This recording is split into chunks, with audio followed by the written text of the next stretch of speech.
Yo, what's good NFL fans? Welcome back to Touchdown Kingdom, the hub of all the latest NFL news and content.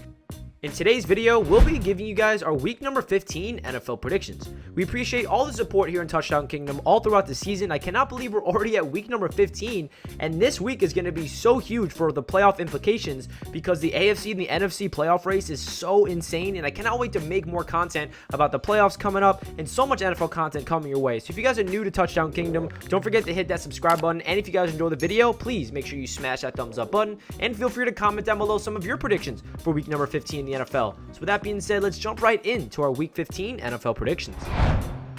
Starting off on Thursday Night Football, we have an epic battle between two teams in the AFC West. This should be a fun one in Los Angeles. Both the Chiefs and the Chargers are coming off week number 14 victories, with the Chargers soundly beating the Giants by 16 points and the Chiefs absolutely dominating the Raiders by a score of 48-9. I like the Chargers to make this an interesting game, but it really seems like the Chiefs are back. After a really rough start to the year, they finally hit their stride again and have once again been winning some games. Their defense has been a big improvement as we progress further throughout the season. So we're going to take the Chiefs to handle business on the road on Thursday Night Football with the final score of 25-21. The Browns are coming off a huge upset victory over the Baltimore Ravens last week, while the Raiders were blown out by the Chiefs and lost by 39 points. While all the momentum is certainly on the side of the Browns, the Raiders have managed to scrap together a very respectable season after all the off-the-field issues have dominated the organization for a majority of the year. You cannot rule them out of this game by any means, but I still think Cleveland will get the job done at home with the final score of 21-17. The New England Patriots are red hot and well rested coming in from a Week 14 bye, the latest scheduled bye week of the 2021 season. On the flip side, the Colts are probably one of the best 7-6 teams that we've seen in a long time. It's actually baffling to think about their 6 losses when you see how good they've been recently. Jonathan Taylor has taken the reins as the league's best running back since we lost Derrick Henry. They have one of the best offensive lines in football. Carson Wentz has been playing really good football, and their defense is extremely talented. They are definitely capable of upsetting the Patriots, but it's going to come down to a coach's showdown between Frank Reich and Bill Belichick. Belichick might be the greatest game planner that we've ever seen. Nobody does their homework and figure out how to beat another team better than Bill Belichick. And unfortunately for the Colts, I think he does it again this week. We have the New England Patriots winning by 1 point with the final score of 25-24. Trap game alert. NFC East matchups, like all division matchups, tend to be close contests. Look at what happened to Dallas last week. They just narrowly beat the Washington football team by 1 score, a game they should have had locked up from the start if they considered themselves a championship caliber football team. Now the Cowboys head to MetLife Stadium to take on the Giants, and this one oddly feels like a trap. The Giants were able to beat the Eagles back in week number 12, and they definitely have the ability to make life difficult for Dak Prescott come Sunday, but will they? Probably not. It's definitely a possibility, but this is definitely the Cowboys' game to lose, as they should handle business. We have the Dallas Cowboys winning this game 24-17. In quite possibly the grossest matchup of the 2021 season, the 2-11 Houston Texans are traveling to Florida to take on the 2-11 Jacksonville Jaguars. It's truly hard to predict a game like this. Both teams have dealt with their fair share of drama this year. Both teams have not seen success on the football field, and it seems as both are in the midst of an identity crisis. Where do the Texans go from here, now that the days of J.J. Watt and Deshaun Watson are behind them? And what about the Jaguars and their head coach Urban Meyer, who has already been the center of a few scandals and controversies this season? No matter how you slice it, both of these two teams are in the middle of seasons that they hope to soon forget. And if I had to predict a winner, it would be the Jaguars. They're playing at home, and I believe they have the slightly more talented roster, but this game will truly can go either way. I refuse to predict a tie, so we're going to give the Jaguars a 1-point victory with the final score of 21-20. It's truly an end of an era for the Steelers fans. This seems like it will be Big Ben Roethlisberger's last season with the team, and most likely his last season in the NFL. The struggles have been real for the Steelers this year, and they just can't figure out how to play winning football on a consistent basis like they've been doing for so many years. On the flip side, the Titans are one of the most impressive teams in the league right now. After losing Derrick Henry, Julio Jones, as well as A.J. Brown for some time, they still managed to be a 9-4 team and are ranked second in the AFC. Their defense has definitely stepped up in the second half of the season, and I think their defense will continue this trend and be the main reason why that the Titans will beat the Steelers this Sunday. Pittsburgh's offensive line is in shambles, and it should be easy picking the Titans' defensive front. We have the Tennessee Titans winning 27-17. The Dolphins are coming off a bye, and the Jets, they're coming off another embarrassing defeat, this time at the hands of the Taysom Hill-led New Orleans Saints. Not a good look for Robert Saleh and the Jets. Rookie quarterback Zach Wilson can't seem to figure things out and put together a bona fide great performance, and the Jets defense has been absolutely atrocious all season long. It seems like any offense around the league can put up at least 30 plus points on this Jets defense at any given time, and this has led to the Jets being 3-10. On the flip side, the Dolphins have been hot as of late. We're going to take the Miami Dolphins taking care of business at home with the final score of 24-14. A battle of two 6-7 NFC East teams. This will surely be a hard-fought battle from beginning to end. This one could definitely go either way. Both teams have had very similar seasons in terms of their lack of consistency.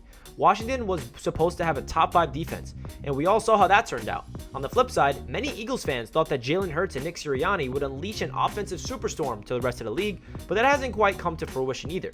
I like the Eagles to win this game because of Washington's awful defense will definitely struggle to contain a healthy Jalen Hurts, and Washington potentially being without Taylor Heineke doesn't spell good things for them either. We have the Philadelphia Eagles winning 21-16.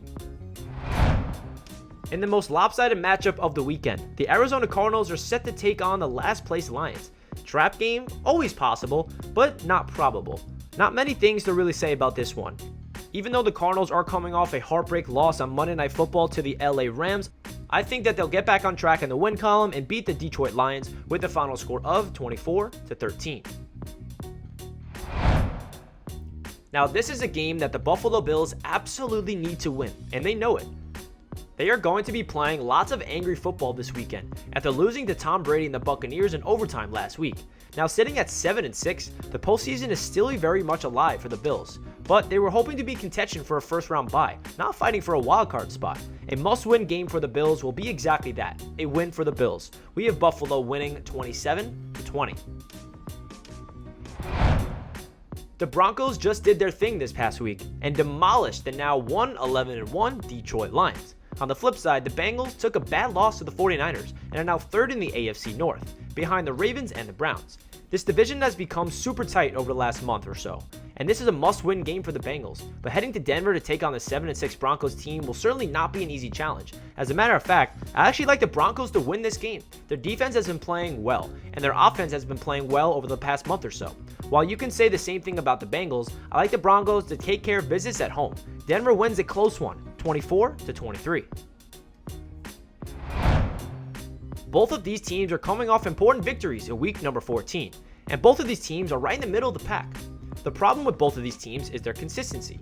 One week they look like great football teams. The next week they'll drop a game to an unworthy opponent. This one is tough to call, but I'm going to give the advantage to the 49ers, who are staying at home this week. They also just beat the better team in the Bengals as opposed to the Falcons, who beat the less talented Carolina Panthers. I like San Francisco to get it done this week. We have the 49ers winning 21-17. This is a must-win game for both teams. Well, not so much for the Rams, but they still like to help their playoff chances by earning a division victory over the Seahawks this week. The Seahawks have now won 2 in a row, but they're still sitting at 5-8 on the year. Something needs to change for Seattle, but we'll apparently have to wait until next season to see what those chances might be. The NFC is still wide open in the wildcard race, so if the Seahawks want to somehow squeak into that 7 seed, they need to win this game. But I think the Rams are going to definitely get the job done, and we have the Rams winning 27-16. Lamar Jackson is hurt and is being monitored closely by the Ravens, and if he's not good to go this week, then this game will definitely go in the Packers' favor. If Lamar is ready to go, however, I still think this one goes in the Packers' favor, to be honest. Aaron Rodgers is just too damn good, and Lamar Jackson has actually been rather inconsistent over the past few games. But again, it all hinges on Lamar's actual availability this week. Either way, I like the Packers to handle business, but not by much. M&T Bank Stadium is an extremely tough place to play, but the Packers are gearing up for a Super Bowl appearance this year, and they need to show the league what they're made of and win a game like this. We have the Green Bay Packers winning 24-21. The Saints are coming off a great team victory over the Jets, as the Buccaneers are coming off a walk-off victory in overtime against the Bills. Tom Brady is playing absolutely lights out. And at the age of 44, I'm now convinced this guy is 100% a cyborg. No human being could do what Tom Brady is doing at this age, and I think Tom continues his stellar play back at home at Raymond James Stadium against the Saints this week. Although the Saints offense exploded last week, it came against a Jets defense that could quite possibly be the worst in football. This will not be the case for the Saints offense this week, as now they have to take on the better defensive units in the league like the Buccaneers. Between Tom Brady on one side of the ball and the Bucs defense on the other, I don't really think that the Buccaneers are going to lose this game. And we have the Bucs winning 30-20. Monday night matchup is the Minnesota Vikings heading to Chicago to face the Bears. After a promising start to the game last week, the inevitable finally occurred and the Bears took yet another loss to Aaron Rodgers and the Green Bay Packers, who, quote, still own them. Both of these two teams have been extremely inconsistent this year. I mean, the Vikings gave the Detroit Lions their first win of the season. The one player that I view as a difference maker in this game for the Vikings is wideout Justin Jefferson. He's been playing absolutely phenomenal football of late, and I do not think the Bears have anyone on the roster that can come close to shutting him down. I expect a big day from the Vikings through the air, and ultimately the Vikings win. We have Minnesota winning 27-18. That does it for our week number 15 NFL predictions. Please feel free to comment down below some of your predictions, and if you guys enjoy the video, don't forget to thumbs it up. We appreciate all the support on Touchdown Kingdom throughout the past couple of weeks. It means a lot to the channel. And stay tuned for more NFL content coming your way all the way throughout the playoffs. Hope you guys have a fantastic day, and let's enjoy week number 15 in the NFL. Peace.